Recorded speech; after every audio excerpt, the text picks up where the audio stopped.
Hello friends, welcome to career gear. So today సెషన్‌లో భాగంగా మనం భారతదేశం మొత్తం అంతా కూడా ఇప్పుడు ఉన్నటువంటి కోవిడ్-19 తర్వాత మనం ఏదైతే అత్యంత భయంకరమైన వ్యాధి అయినటువంటి బ్లాక్ ఫంగస్‌ని ఎదుర్కొంటున్నామో, ఆ బ్లాక్ ఫంగస్ గురించి డీటెయిల్డ్‌గా తెలుసుకుందాం ఫ్రెండ్స్ ఈ వీడియోలో. అసలు ఈ బ్లాక్ ఫంగస్ అనేది ఎందువల్ల వస్తుంది? ఎలా వ్యాపిస్తుంది? మనిషిలోకి ఎలా ప్రవేశిస్తుంది? ప్రవేశించిన తర్వాత ఏ సైన్స్ ద్వారా అంటే ఏ గుర్తుల ద్వారా మనిషి అనేవాడు ఈ బ్లాక్ ఫంగస్ కనిపెట్టగలుగుతున్నాడు. సో అది కొంచెం లేట్ అయితే అది ఎంత ప్రమాదకారి అవుతుంది మనిషికి. సో త్వరితగతిన ఈ ఫంగస్ ని ముందుగానే కనుక్కొని డాక్టర్ యొక్క సలహాలు తీసుకొని డాక్టర్ ఇచ్చినటువంటి ప్రివెన్షన్ ట్రీట్మెంట్స్ ని క్యూరింగ్ ట్రీట్మెంట్ ని ఫాలో అయినట్టయితే చక్కగా మళ్ళీ యథాస్థితికి రావడానికి ఎక్కువ శాతం అవకాశాలన్నవి ఉన్నాయంట ఫ్రెండ్స్. సో మనం ఈ ఫంగస్ ని యాక్చువల్ గా it's a type of fungus అండి. సో ఈ బ్లాక్ ఫంగస్ కు ఉన్నటువంటి మరో పేరే మ్యూకర్ మైకోసిస్.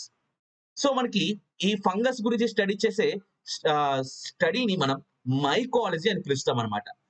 సో ఈ మైకాలజీ అనే పేరు మీదే మైకో అని మీకు కనిపిస్తుంది ఇక్కడ, మ్యూకర్ మైకోసిస్. సో ఈ ఫంగస్ గురించి ఇంకా ఎటువంటి లేట్ చేయకుండా డీటెయిల్ గా తెలుసుకుందాం ఫ్రెండ్స్.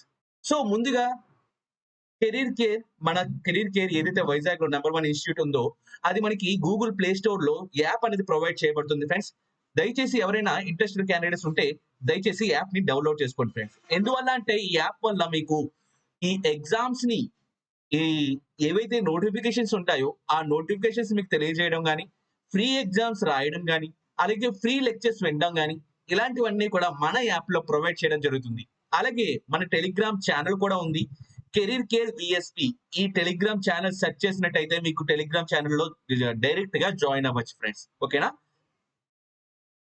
సో అసలు యాక్చువల్‌గా ఈ ఫంగస్ అన్నది ఏ జాతికి సంబంధించింది? ఏ కింగ్డమ్‌కి సంబంధించింది?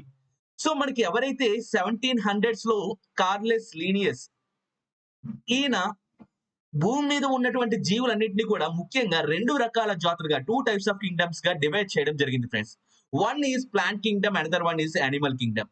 సో అలా ఒక క్లాసిఫికేషన్ ఆఫ్ లివింగ్ ఆర్గానిజమ్స్ ని ఫస్ట్ టైం ఒక మానవుడు అనేవాడు ఇలా చేయడం వల్ల అతనికి ఏమని పేరు ఇచ్చారంటే, ఏమని టైటిల్ ఇచ్చారంటే, బిరుదు ఇచ్చారంటే ఫాదర్ ఆఫ్ టాక్సానమీ అని పిలవడం జరిగిందనమాట. సో కార్లెస్ లీనియస్ సింపుల్ గా తన యొక్క బుక్ అయినటువంటి సిస్టమ్ అండ్ నేచర్ లో ఈ ప్లాంట్ కింగ్డమ్, యానిమల్ కింగ్డమ్ భూమి మీద ఈ 2 జీవాలే ఉన్నాయి, ఈ 2 జాతులే ఉన్నాయని చెప్పేసి కింగ్డమ్స్ ని సింపుల్ గా 2 కింగ్డమ్ గా చెప్పారండి. కానీ కాదు కాదు తర్వాత కాలంలో మనకి 1969లో ఆ స్టేట్మెంట్ మొత్తం తప్పు అని చెప్పి మనకి 5 కింగ్డమ్ థియరీ అనేది ప్రపోజ్ చేసిన వాళ్ళు ఎవరంటే RH Whittaker, the American ecologist. So ఈయన మొత్తం కింగ్డమ్స్ ని ఏవైతే జీవరాశులు ఉన్నాయో మన భూమి మీద ఆ జీవరాశులన్నింటినీ కూడా లివింగ్ ఆర్గానిజమ్స్ అన్నింటినీ కూడా 5 కింగ్డమ్స్ గా విభజించారండి. దాంట్లో కింగ్డమ్ 1 గా మొనేరా అని చెప్తాం. వీటిని మనం ప్రొకారియోట్స్ అంటే క్యారియాలజీ అంటే న్యూక్లియస్, ప్రో అంటే ప్రైమరీ. ఏదైతే అన్‌డెవలప్డ్ న్యూక్లియస్ అసలు న్యూక్లియస్ ఉండవో తమ బాడీలో, అలాగే సింగిల్ సెల్ తో తన జీవనాన్ని కొనసాగిస్తున్నాయో అలాంటి బ్యాక్టీరియాలన్నీ కూడా ఈ ప్రొకారియోట్స్ నథింగ్ బట్ మొనేరా కింగ్డమ్ లోకి వస్తున్నాయని చెప్పారండి. అలాగే మనకి ఏదైతే ప్రొటిస్టా అంటే ప్రోటోజోవాస్ అండి. ఏవైతే అమీబా, యూగ్లీనా, పారామీషియం, ఆల్గేస్ ఇవన్నీ కూడా మనకి ప్రొటిస్టా కింగ్డమ్ లోకి వస్తాయని చెప్పారండి. సో ఈ protista kingdom it is also unicellular. But what is the quite difference between the monera and protista means monera is prokaryotic and protozoa nothing but protista is eukaryotic. ప్రొటిస్టాని మనం eukaryotic అంటామండి. Eukaryotic అంటే క్యారియోట్స్ already చెప్పుకున్నాం. క్యారియాలజీ అంటే ఏంటంటే study of nucleus. Bacterias లో అసలు nucleus అనేది ఉండదు. ఉండినా చాలా పార్షియల్ గా డెవలప్డ్ అయి ఉంటుందట. కానీ ఫుల్లీ డెవలప్డ్ న్యూక్లియస్ కలిగి ఉంటుంది. అదేంటండి? ప్రొటిస్టా. సో ఇంకా ఏవైతే మిగతా 3 జాతులు ఉన్నాయో ఆ 3 జాతులకి కూడా ప్రొటిస్టా అంటే యుకారియోటిక్ లివింగ్ ఆర్గానిజం కిందే పిలువబడుతున్నాయి. సో ఇక్కడ 3 జాతులు ఏమో ఇంకా మిగిలినవి ఏమేమి ఉన్నాయంటే plant kingdom, fungi and animalia. So మనకి ఫంగి అనేది వన్ ఆఫ్ ది కింగ్డమ్ గా ఆర్‌హెచ్ విటేకర్ సెపరేట్ చేయడం జరిగింది. ఎందువల్ల ఫంగీస్ ని ఈ సెపరేట్ కింగ్డమ్ గా డివైడ్ చేయడం జరిగింది అంటే వీటి యొక్క ప్రాపర్టీస్ అనేవి మిగతా జాతులతో పోలిస్తే వేరేగా ఉండడం వల్ల, మిగతా కింగ్డమ్స్ తో పోలిస్తే వేరేగా ఉండడం వల్ల అన్నమాట. ఏంటి సార్ ఆ ప్రాపర్టీస్? సార్ వీటికున్న ముఖ్యమైన ప్రాపర్టీస్ ఏంటంటే ఇది యుకారియోటిక్. ఓకే. యుకారియోటిక్ అనేది మనకి already protozoas, plant kingdom, animal kingdom వాటితో పాటు యుకారియోటిక్ బాగానే ఉంది.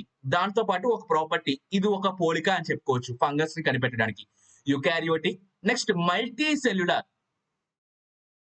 ఫంగి యొక్క బాడీ అనేది మల్టీ సెల్యులర్ అండి. It's not a unicellular. So ప్రోటోజోవాకి, ఫంగికి ఎటువంటి సంబంధం లేదని ఇక్కడ నుంచి తెలుస్తుంది. కానీ ఇదే మల్టీ సెల్యులర్ యుకారియోటిక్ బాడీ అనేది ప్లాంట్స్ కి ఉంది, యానిమల్స్ కి ఉంది. మరి ఇంకెలా డిఫరెన్షియేట్ అవుతుంది ఫంగి అనేది? Eukaryotic, multi cellular and it's body is made up of cell wall. Okay.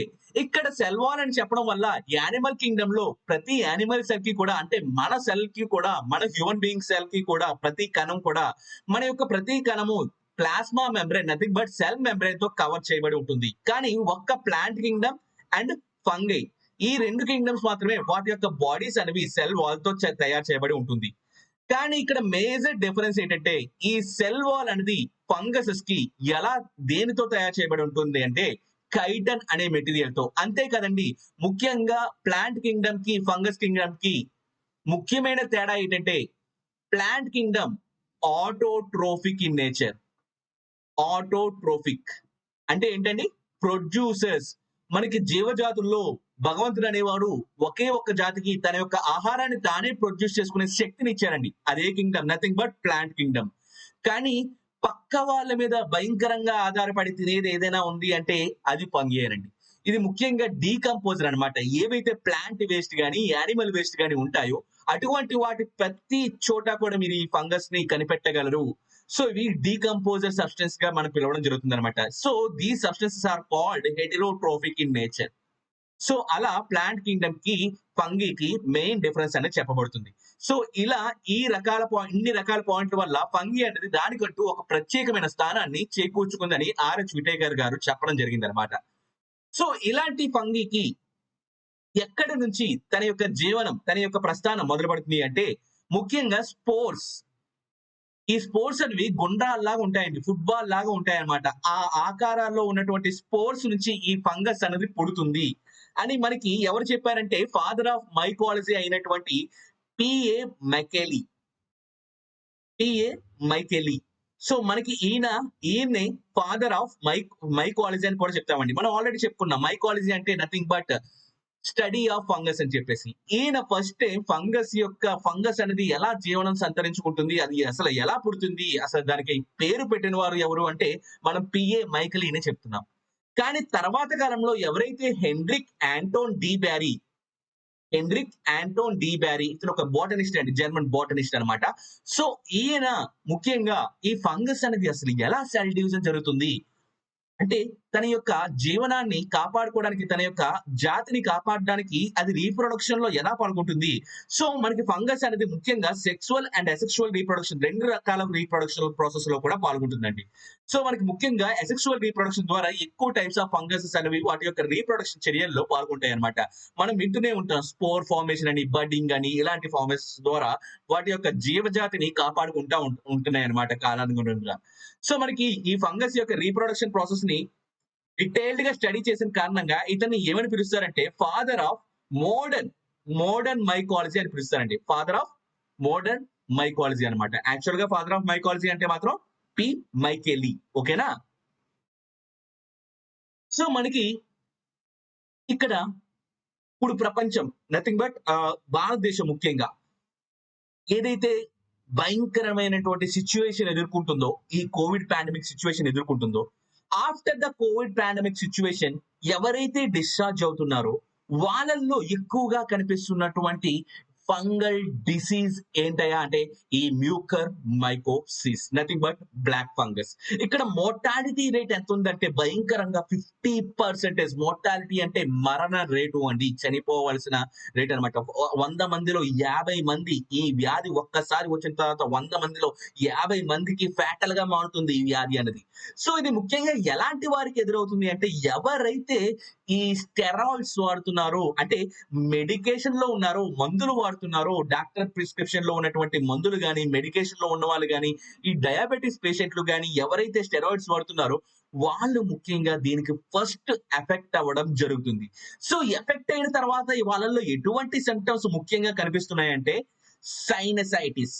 Sinusitis అత్యంత ముఖ్యంగా భయంకరంగా కనిపిస్తుందండి. మనకి ఇప్పుడు ప్రెజెంట్ నమోదవుతున్న కేసుల్లో ఢిల్లీ, గుజరాత్, మహారాష్ట్ర, ఈవెన్ ఆంధ్ర అండ్ తెలంగాణ ఇటువంటి అన్ని ప్రాంతాల్లో కూడా మనం సైనసైటిస్ ద్వారానే వీటిని గుర్తుపట్టాల్సి వస్తుంది. కానీ వీటి యొక్క గుర్తులు ఇంకా ఉన్నాయండి. కానీ మనం దీన్ని ఎలా అరికట్టాలి అన్నది ఇప్పుడు ఒక్కొక్కటిగా చూద్దాం. సో ముందుగా అసలు సింప్టమ్స్ ఏంటి? సింప్టమ్స్ ఎలా వస్తున్నాయి? అసలు డిసీజ్ ఏంటి అన్నది చూద్దాం. అసలు డిసీజ్ ఎలా ఎంటర్ అవుతుందో చూద్దాం. So it's a rare serious infection friends. యాక్చువల్‌గా ఇది మౌల్డ్స్, ఏ ఫంగస్ అయినా సరే మనకి మౌల్డ్స్ రూపంలో ఉంటుందండి. Moulds, nothing but moulds. So మనకి ఈస్ట్ గాని, మష్రూమ్స్ గాని ఇవన్నీ కూడా మౌల్డ్స్ రూపంలో ఉంటాయన్నమాట. ఇవి గాల్లో ఉంటాయి, నీటిలోనూ ఉంటాయి. నీటిలో ముఖ్యంగా ఉంటాయండి. ఎందుకంటే వాటర్ ఎక్కడ ఉంటే అక్కడ ఫంగస్ అనేది ఖచ్చితంగా ఉంటుంది. సో మనకి ఈ ఫంగస్ అన్నది ముఖ్యంగా ఏదైతే అట్మాస్ఫియర్ లో ఉంటుందో, ఆ అట్మాస్ఫియర్ లో ఉన్నటువంటి ఫంగస్ ఎప్పుడైతే మన ఇన్హలేషన్ చేసుకుంటున్నామో, ఆ ఇన్హలేషన్ చేసుకున్నప్పుడు వాటి యొక్క స్పోర్స్ అంటే పొప్పుడిలా ఉన్నటువంటి ఆ గ్రెయిన్స్ అనేవి మన శరీరంలోకి, ముఖ్యంగా లంగ్స్ పార్ట్ లోకి, లంగ్స్ లో ఇన్సైడ్ లో మనకి ఆల్వియోలోకి ఎంటర్ అవ్వడం జరుగుతుందన్నమాట. సార్ మరి ఇంతకు ముందు ఎప్పుడు కూడా మన పరిసరాలు ఎప్పుడైనా ఒకేలా ఉండేవి కదా! అంటే బిఫోర్ ద కోవిడ్-19 పాండమిక్ కూడా మన పరిసరాలవి అంత శుభ్రంగా ఉండేవి కాదు. ఎందుకంటే అప్పట్లో కూడా ఏదో అపరిశుభ్రంగా ఉండేది. అప్పుడు కూడా ఫంగస్ అనేది ఉండేది. కానీ అప్పుడు అటాక్ కాని ఫంగస్ ఇప్పుడు ఎందుకు అటాక్ అవుతుంది? ఆఫ్టర్ ద కోవిడ్-19 పాండమిక్ ఎందుకు అటాక్ అవుతుంది? సార్ ఎవరైతే స్టెరాయిడ్స్ తీసుకుంటున్నారో, ఈ కోవిడ్-19 రికవర్ అవుతున్నారో స్టెరాయిడ్స్ తీసుకొని, వాళ్ళు ముఖ్యంగా వాళ్ళలో ఉన్నటువంటి ఇమ్యూనిటీ పవర్‌ని ఈ స్టెరాయిడ్స్ అనేవి ముఖ్యంగా తగ్గించడం జరుగుతుందటండి. సో ఎప్పుడైతే ఇమ్యూనిటీ పవర్ అనేది తగ్గుతుందో, నార్మల్ పర్సన్‌తో కంపేర్ చేస్తే ఈ ఫంగస్‌ని ఏదైతే ఈ బ్లాక్ ఫంగస్ మోల్డ్స్‌ని ఈ ఇమ్యూనిటీ పవర్ తక్కువ ఉన్న వాళ్ళు ఎదుర్కోవడంలో విఫలమవుతున్నారు. ఎప్పుడు? ఎవరితో కంపేర్ చేస్తున్నప్పుడు? ఆరోగ్యవంతుడైన మానవుడితో కంపేర్ చేస్తున్నప్పుడు. అంటే నార్మల్ పర్సన్‌తో కంపేర్ చేస్తున్నప్పుడు అన్నమాట. అంటే యాక్చువల్‌గా వాళ్ళ యొక్క ఇమ్యూనిటీ పవర్ అనేది తగ్గుతుంది. దేనివల్లంటే ముఖ్యంగా స్టెరాయిడ్స్ వాడడం వల్ల.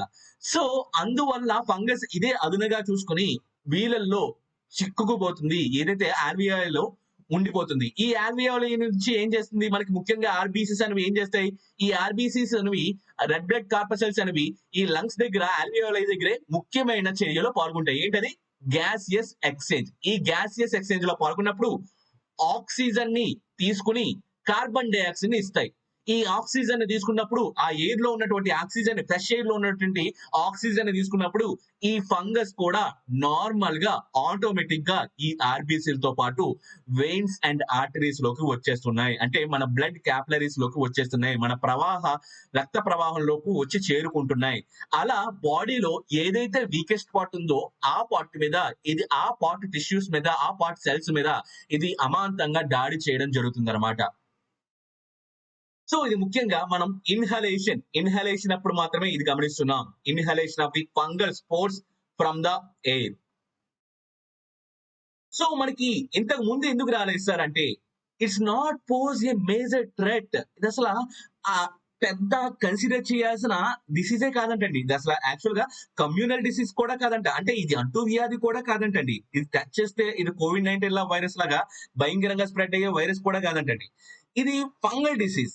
యాక్చువల్‌గా ఇది ఇన్హలేషన్ ఈ నాసల్ క్యావిటీస్ ద్వారానే మన కళ్ళ ద్వారా ఏదైతే ఓపెన్ క్యావిటీస్ ఉంటాయో, డక్ట్స్ ఉంటాయో, అంటే మనం పైప్స్ ఉంటాయో, మన శరీరంలో పైప్స్ ఉన్నవి ఎక్కడెక్కడ అంటే ఈ నాసల్ క్యావిటీస్ గాని, మౌత్ గాని, ఇయర్స్ గాని వీటిని డక్ట్స్ అంటారండి మన బాడీ పార్ట్స్ లో. ఈ పార్ట్స్ ద్వారానే ఎంటర్ అవ్వాలంట. ముఖ్యంగా మనం ఫుడ్ తీసుకుంటున్నప్పుడు, ఇన్హలేషన్ చేస్తున్నప్పుడు ఈ ఫంగస్ అనేది ఎంటర్ అవ్వడానికి మోస్ట్ ఛాన్సెస్ అనేవి ఉన్నాయన్నమాట. ఇవి ముందప్పుడు అంటే మునపటి కాలంలో కూడా అంటే పాండమిక్ ఈ కోవిడ్-19 ఉండక ముందు కూడా ఎంటర్ అయ్యేవండి. కానీ ఇంత భయంకరమైన సిట్యుయేషన్ అనేది లేదు. ఎందుకంటే అప్పుడు మన ఇమ్యూన్ సిస్టమ్ అనేది ఏదో ఒక మోస్తారుగా ఉండేది. కానీ ఈ కోవిడ్-19 పాండమిక్ వల్ల దానికి తగ్గట్టు మెడికేషన్ అనేది సజెస్ట్ చేయడం వల్ల డాక్టర్స్ అనేవాళ్ళు ఈ డయాబెటిక్ పేషెంట్స్ అనేవాళ్ళు ఎక్కువగా ఇన్సులిన్ అంటే వాళ్ళలో గ్లూకోజ్ లెవెల్స్ పెరిగిపోవడం వల్ల ఆ ఇన్సులిన్ బయట నుంచి తెచ్చుకోవడం, అలాగే స్టెరాయిడ్స్ వాడడం, అలాగే జాగ్రత్తగా ఈ కోవిడ్-19 రికవర్ అవుదాం అని చెప్పేసి ఎక్కువగా స్టెరాయిడ్స్ వాడడం, ఇలాంటి కండిషన్స్ అన్ని కూడా ఈ ఫంగస్ లోపలికి ఎంటర్ అయ్యి మన ఇమ్యూన్ సిస్టమ్ ని మీద దాడి చేయడానికి ప్రధాన కారణంగా నిలుస్తున్నాయన్నమాట.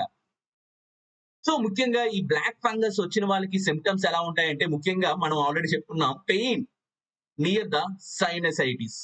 సో మనకి ఏదైతే అటాయిడ్ బోన్, ఫేషియల్ బోన్స్ ఉన్నాయో అక్కడ భయంకరమైన తీవ్రమైన నొప్పి అనేది వస్తుందంటండి. ముఖ్యంగా ఇన్ఫ్లమేషన్ అంటే ముఖ్యంగా స్వెల్లోయింగ్ అనేది గురవుతదంట. చర్మం ఎక్కడ పడితే అక్కడ స్వెల్లోయింగ్ అనేది అవుతదంట. కానీ ఈ మ్యూకర్ మైకోసిస్ కి అటాక్ అయిన వాళ్ళు కళ్ళ దగ్గర, ముక్కు దగ్గర ఈ ఇన్ఫ్లమేషన్ ని గమనిస్తున్నారు. అంటే వాపు అనేది గమనిస్తున్నారనమాట. అలాగే వాళ్ళకి అక్కడ బ్లాక్ కలర్ డిస్కలరేషన్ కూడా గమనించడం జరుగుతుందనమాట. వాళ్ళ స్కిన్ కలర్ ఏదైతే ఉందో దానికి ఎగనెస్ట్ గా బ్లాక్ కలర్ అనేది కూడా ఇక్కడ గమనిస్తున్నారు. బ్లాక్ కలర్ ఎప్పుడు వస్తదండి?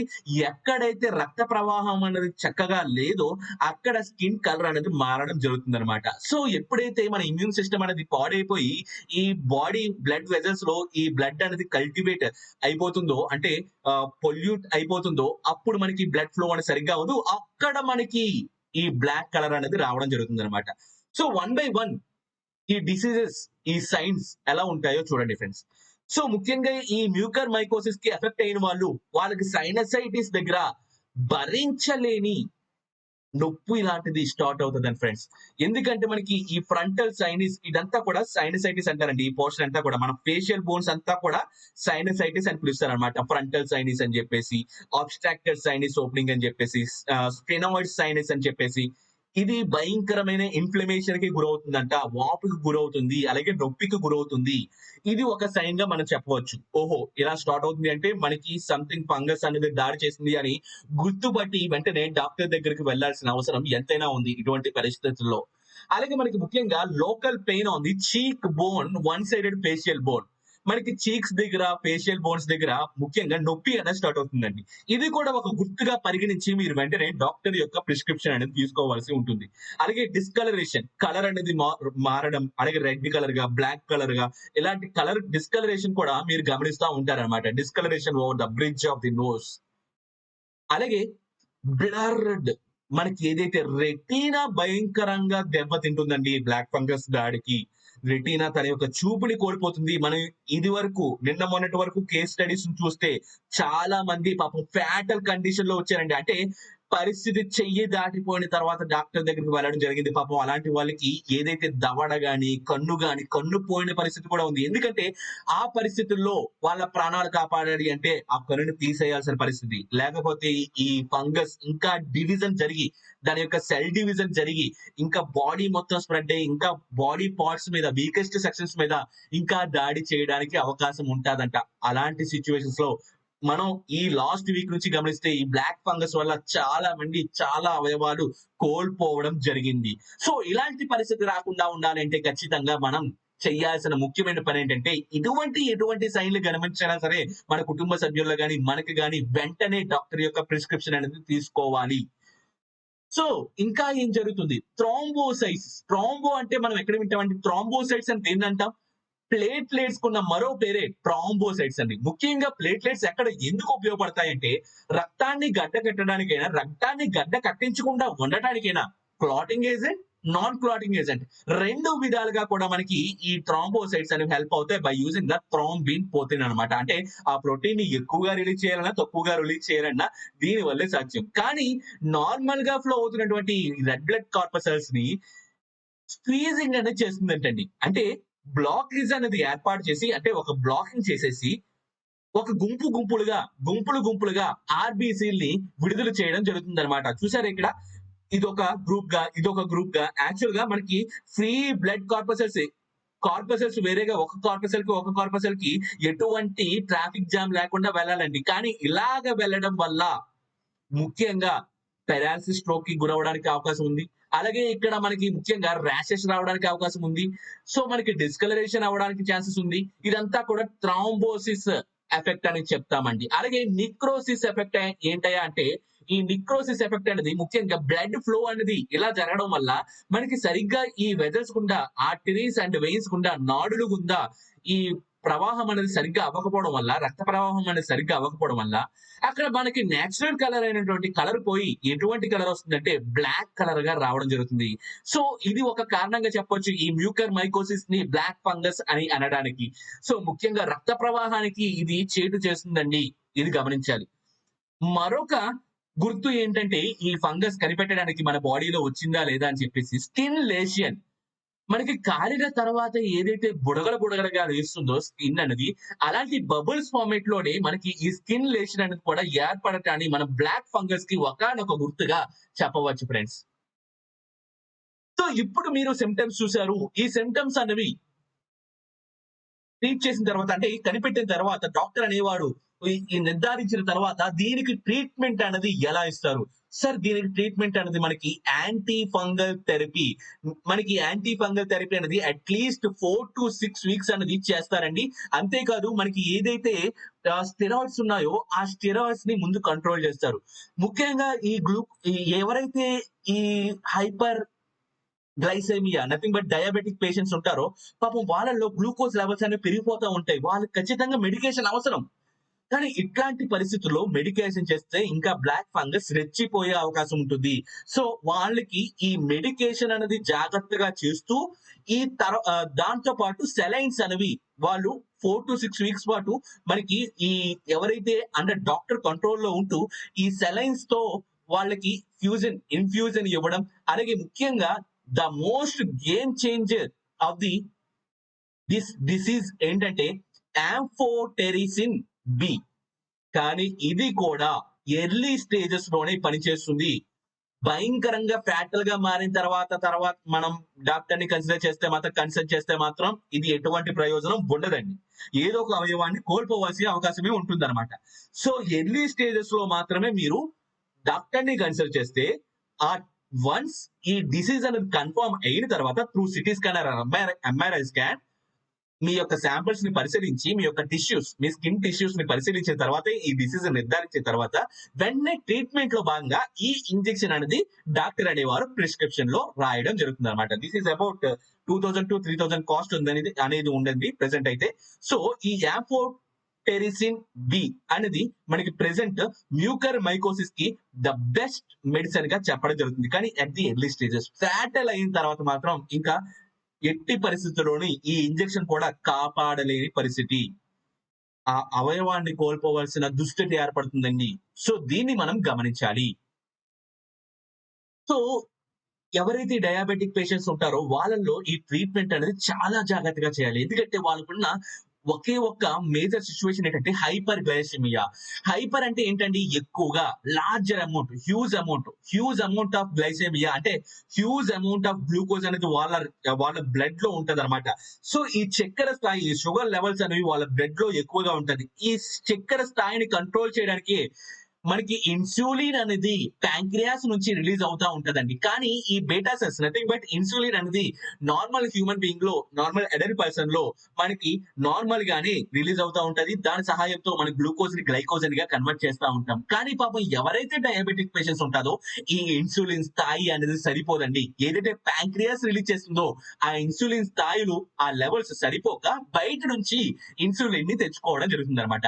సో ఏదైతే ఇన్సులిన్ వాళ్ళు వాడతారో, స్టెరాయిడ్స్ వాడతారో వాళ్ళే వాడుతున్న మెడికేషన్ ని ఒక పర్టిక్యులర్ మేనర్ లో ఇస్తూ, అలాగే ఈ యాంటీ ఫంగల్ థెరపీ కూడా అప్లై చేస్తూ వాళ్ళకి ఈ బ్లాక్ ఫంగస్ థియరీని, ఈ బ్లాక్ ఫంగస్ డిసీజ్ ని వాళ్ళ నుంచి దూరం చేయడానికి అవకాశం అనేది ఖచ్చితంగా ఉంటదంటండి. మీరు చేయాల్సిందల్లా కూడా ఎప్పుడైతే ఈ గుర్తులు గమనించారో, ఈ సైన్స్ గమనించారో వెంటనే డాక్టర్ ని కన్సిడర్ అవ్వాలి. సో మనకి ఈ ఫంగస్ అనేది ముఖ్యంగా ఎవరైతే అబోవ్ 40 ఇయర్స్ ఏజ్ ఉంటున్నారో వాళ్ళు, ఎవరైతే ఈ కోవిడ్-19 నుంచి రీసెంట్ గా రికవర్ అయ్యారో వాళ్ళు ముఖ్యంగా దీనికి ఎఫెక్ట్ అవ్వడం జరుగుతుందంటండి. సో ఎఫెక్ట్ అయిన వాళ్ళకి ఏ ట్రీట్మెంట్, డయాగ్నోస్టిక్ టెస్ట్ ఎలా కనిపెట్టాలి? వాళ్ళకి ఇది ఎఫెక్ట్ అయిందా లేదా అంటే మనకి ఎవరైతే ఈఎన్‌టీస్ ఉంటారో వాళ్ళు ఈ డయాగ్నోస్టిక్ టెస్ట్స్ అనేవి చేస్తారంటండి. ఆ టెస్ట్ లో భాగంగా వాళ్ళు సిటీ స్కాన్ గాని, ఎంఆర్ఐ స్కాన్ గాని చేయడం జరుగుతుందంట. సో ఈ MRI scan or CT scan ద్వారా వాళ్ళు ఏదైతే టిష్యూస్ కలెక్ట్ చేస్తారో ఆ టిష్యూస్ ని పరిశోధించడం జరుగుతుందంట. ఆ ఫంగల్ గ్రోత్ ని పరిశోధించడం జరుగుతుందంట అండర్ ద మైక్రోస్కోప్. దాన్ని బట్టి వీళ్ళు ట్రీట్మెంట్ అనేది స్టార్ట్ చేయడం జరుగుతుంది. సో ట్రీట్మెంట్ లో భాగంగా యాంఫోటెరిసిన్ బి ని వీళ్ళు ఇవ్వడం జరుగుతుందన్నమాట. సో ప్రెసెంట్ యాంఫోటెరిసిన్ బి యొక్క ప్రైస్ ఎంత ఉంది అంటే 2500 to 3000 అనేది రేట్ చేస్తా ఉంటుందటండి. So it's required about 6 times a day for about 15 to 21 days. So it's very costly treatment, guys. So it's better to stay in the houses. మనం ఈ pandemic నుంచి ఎంత దూరంగా ఉంటే అంత మంచిదండి. ఈ పాండమిక్ వచ్చి మన మీద వాలి ఇది వెళ్ళేంత వరకే కాదు, దాని తర్వాత వచ్చేటువంటి రిజల్టే ఈ బ్లాక్ ఫంగస్. అలా కూడా మనల్ని భయంకరంగా ఆరోగ్యపరంగా, మెంటల్ పరంగా, ఆర్థిక పరంగా అన్ని రకాలుగా దెబ్బ తినడానికి అవకాశం ఉన్నది అన్నమాట. సో దయచేసి అందరూ కూడా సురక్షితంగా ఇళ్లలో ఉండడానికి ట్రై చేయండి ఫ్రెండ్స్. సో ఇంకా ఇంపార్టెంట్ ఏంటంటే మీరు చేయాల్సినవి హౌ టు ప్రివెంట్. అసలు మనం దీని బారిన పడకుండా ఉండాలి అంటే ఏం చేయాలి sir? Sir, use mask if you are visiting the dusty construction sites. So ఎవరైతే ఈ లాక్డౌన్ కర్ఫ్యూ టైం కాకుండా ఎవరైతే కొంచెం టైంలో పనులు చేస్తున్నారో, వాళ్ళు కన్స్ట్రక్షన్ సైట్ లో ముఖ్యంగా పనులు చేస్తున్నారో వాళ్ళు ముఖ్యంగా ఖచ్చితంగా మాస్క్ అనేది వేయాలండి, వేసుకొని పని చేయాలి. ఎందుకంటే కన్స్ట్రక్షన్ సైట్ కి వెళ్ళిన వాళ్ళు, అక్కడ ఉన్న వాళ్ళు, పనిచేసే వాళ్ళు అందరూ కూడా ఖచ్చితంగా ఈ మాస్క్ అనేది ధరించాలి. ఎందుకంటే మనకి ఈ భవంతుల యొక్క ఆ ధూళి కణాల్లో మనకి ఫంగస్ అనేది ఈ ఇన్హలేషన్ అప్పుడు, అంటే శ్వాసక్రియ లోపలికి తీసుకుంటున్నప్పుడు ఈ ఫంగస్ అనేది లోపలికి రావడానికి అవకాశం ఉంటుందంట. అలాగే wear the shoes and long trousers, long sleeve shirts and gloves while handling the soil. ఎవరైతే మట్టి పని చేస్తూ ఉంటారో గార్డెనర్స్ గానీ, ఈ తాబీ పనులు మర్షన్స్ గానీ, వీళ్ళందరూ కూడా షూస్ అనేవి వేసుకోవాలి. అలాగే లాంగ్ ట్రౌజర్స్ వేసుకోవాలి, లాంగ్ స్లీవ్ షర్ట్స్ అనేవి వేసుకోవాలి అండి. అలాగే maintain personal hygiene including the scrub bath. వారు స్నానం చేస్తున్నప్పుడు ఈ స్క్రబ్స్ యూజ్ చేయడం మంచి పద్ధతే అంటున్నారండి. ఖచ్చితంగా వీలైతే స్క్రబ్ ని యూజ్ చేసి మనం స్నానం చేస్తున్నప్పుడు మన యొక్క స్కిన్ మీద ఉన్నటువంటి డెడ్ సెల్స్ ని కూడా పోగొట్టడానికి స్క్రబ్స్ అనేవి చక్కగా పనికొస్తాయండి. అంతేకాదండి, మనకి ఈ పరిసర ప్రాంతాల్లో తడి అనేది ఎక్కడ ఉండకుండా చూసుకోవాలండి. సో ఎక్కడ పడితే అక్కడ మనం చాలా మంది చూస్తూ ఉంటాం. రియల్ లైఫ్ లో మనం ఇక్కడ ఈ ఫంగస్ ని ఎక్కడ ఉపయోగిస్తామంటే, ఫంగస్ ని ఎక్కడ చూస్తామంటే ఎక్స్పీరియన్స్, మనం బట్టలు ఏదైతే తడి బట్టలు ఉంటాయి కదండి, ఆ తడి బట్టలు అప్పుడప్పుడు ఆరేయకుండా, అంటే చక్కగా ఆరకుండా ఎప్పుడైతే మనం వేసుకుంటామో ఆ తడి బట్టల వల్ల మనకి సమ్ ఇచ్చింగ్ అనేది స్టార్ట్ అవుతుందండి. It's completely because of this fungus అన్నమాట. ఎందుకంటే తడి ఎక్కడ ఉంటే, వాటర్ పార్టికల్స్ ఎక్కడ ఉంటే అక్కడ ఖచ్చితంగా ఫంగస్ ఉంటుంది. Because fungus and water most bloody friends అన్నమాట. సో అందువల్ల మనం తడి అనేది ఎక్కడ లేకుండా హైజీనిక్ గా ఉంచుకోవాలి పరిసర ప్రాంతాలన్నీ, సరౌండింగ్స్ అన్ని కూడా. సో మనం డూస్ అంటే ఏం చేయాలి? Control the hyper glycaemia. ఎవరైతే షుగర్ పేషెంట్స్, డయాబెటిస్ పేషెంట్స్ ఉంటారో వాళ్ళకి హైపర్ గ్లైసెమియా అంటే హై గ్లూకోజ్ లెవెల్, వాళ్ళ చక్కెర స్థాయిల్ని క్యాలిక్యులేటివ్ గా డాక్టర్ క్యాలిక్యులేషన్స్ ప్రకారం వాళ్ళు స్టెరాయిడ్స్ కరెక్ట్ గా, అంటే ముందు యూజ్ చేసిన భయంకరంగా కాకుండా కంట్రోల్డ్ లెవెల్లో డ్రగ్స్ ని యూజ్ చేయాలి, మందులని యూజ్ చేయాలి. Monitor the blood glucose level post Covid. ఎవరైతే ఆఫ్టర్ కోవిడ్ రికవర్ అవుతారో వాళ్ళ యొక్క బ్లడ్ గ్లూకోజ్ అనేది ఎప్పటికప్పుడు చెకింగ్ చేసుకుంటా ఉండాలి. Use steroids judicially. Please consider this point. Judicially, విచ్చలవిడిగా యూజ్ చేయకూడదండి. స్టెరాయిడ్స్ అనేది చాలా ప్రమాదకరం. మన యొక్క ఇమ్యూనిటీ సిస్టమ్ ని భయంకరంగా దెబ్బతీసేది ఈ స్టెరాయిడ్సే. Use clean sterile water for humidifiers during the oxygen therapy. Sir, మనం ఏదైతే ఆక్సిజన్ సిలిండర్స్ యూజ్ చేస్తున్నామో ఆ ఆక్సిజన్ సిలిండర్స్ నుంచి వస్తున్న ఆక్సిజన్ అనేది లోపల ఆ సిలిండర్ యొక్క బ్లాక్ కలర్ పిగ్మెంట్ అనేది ఈ ఆక్సిజన్ లో కలిసి మన యొక్క బాడీలోకి వెళ్ళడానికి ఛాన్స్ ఉంటుంది. సో ఎవరైతే ఈ ఆక్సిజన్ థెరపీని ఫాలో అవుతున్నారో హైజెనిక్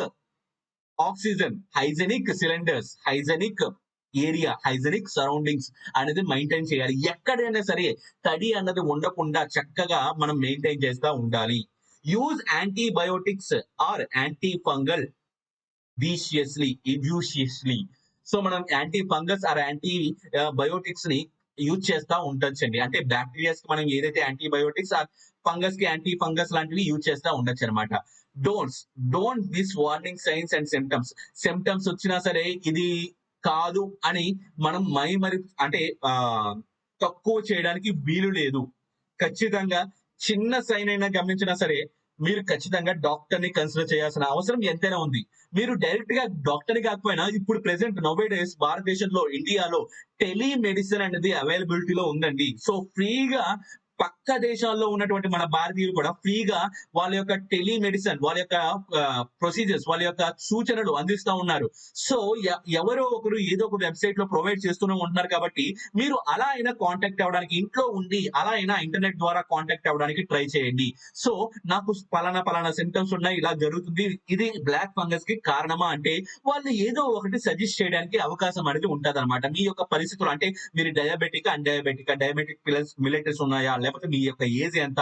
మీ యొక్క ఏజ్‌కి, మీ యొక్క ఈ పర్సనాలిటీకి మీరు చెప్తున్న సింప్టమ్స్‌కి ఇది బ్లాక్ ఫంగస్ అవ్వడానికి ఛాన్స్ ఉందా? లేదా? ఇలాంటివి వాళ్ళకి కరెక్ట్‌గా తెలియడానికి అవకాశం ఉంటదనమాట. So, please utilise these opportunities అనమాట మనం ఇటువంటి సిట్యుయేషన్‌లో. So don't consider all blocked nose cases as a bacterial sinusitis. అలాగని ప్రతి దాన్ని కూడా చిన్న చీమ చిటుక్కుమన్న మనం ప్రతి దాన్ని కూడా ఈ బ్లాక్ ఫంగస్ తోనే ముడిపెట్టడానికి అవకాశమే లేదనమాట. ఓకేనా? Do not hesitate to seek the aggressive medical investigations. So మనకి ఎటువంటి హెసిటేట్ కూడా గురవ్వకూడదంటండి. ఈ మెడికల్ ఇన్వెస్టిగేషన్స్ గాని, అలాగే మీరు ఎవరితోనైనా మెడికల్ పరంగా ఒక హాస్పిటల్‌కి వెళ్ళాలన్నా, లేకపోతే ఒక డాక్టర్‌ని కన్సిడర్ చేయాలన్నా ఆహ్, మీరు ఎటువంటి ఇబ్బంది పడకుండా ఖచ్చితంగా ఇటువంటి సింప్టమ్స్ కనిపిస్తే డైరెక్ట్‌గా మీరు డాక్టర్‌ని కన్సిడర్ చేయాల్సిందే. అతని యొక్క ప్రిస్క్రిప్షన్ తీసుకోవాల్సిందే. ఓకేనా? సో మనకి ఇలా ఈ డిసీజ్ నుంచి బయటపడవచ్చు ఫ్రెండ్స్. సో ఈ రోజు సెషన్ ఎండింగ్ లో భాగంగా ఈ fungus used for the fermentation of the cheese is actual గా ఫంగస్ అంటే చెడ్డది అనుకుంటామండి. కానీ మనకి ఫంగస్ అనేవి చాలా రకాలుగా ఉపయోగపడుతుంది. ఇదే ఫంగస్ మనకి ఫెర్మెంటేషన్ మెథడ్ ద్వారా బటర్ ని చీజ్ గా మార్చడం గానీ, ఈ ఫెర్మెంటేషన్ మెథడ్ ద్వారా ముఖ్యంగా వైన్, బెవరేజెస్ ఇలాంటివి తయారు చేయడంలో గాని, మన జైమేజ్ అనే కెటలిస్ట్ ని ఉపయోగించి బెవరేజెస్ తయారు చేయడంలో గాని, లేకపోతే ఈస్ట్ అనే ఫంగస్ ని ఉపయోగించి ఈ ఫెర్మెంటేషన్ ప్రాసెస్ లో పాల్గొని ఏరోరోబిక్ అంటే ఎనరోబిక్ అంటే ఆబ్సెన్స్ ఆఫ్ ఆక్సిజన్ లో మనం ఈ ఫెర్మెంటేషన్ ప్రాసెస్ ని కొనసాగించి వైన్లు, బీర్లు ఇలాంటి బ్యావరేజెస్ తయారు చేయడానికి ఉపయోగిస్తా ఉంటామటండి. సో ఈ ఫెర్మెంటేషన్ ని మనం ఇండస్ట్రియల్ పరంగా చాలా వరకు ఉపయోగించుకుంటా ఉంటారు. సో ఇప్పుడు క్వశ్చన్ ఏమడుగుతున్నామంటే fungus used for the fermentation of the cheese is. So దీని యొక్క ఆన్సర్ ఏంటంటే పెన్సిలియం కెమెన్బెర్టీ. పెన్సిలియం కెమెన్బెర్టీ అన్నమాట. Okay friends, this is the end of the session. Thank you for watching. Have a nice day.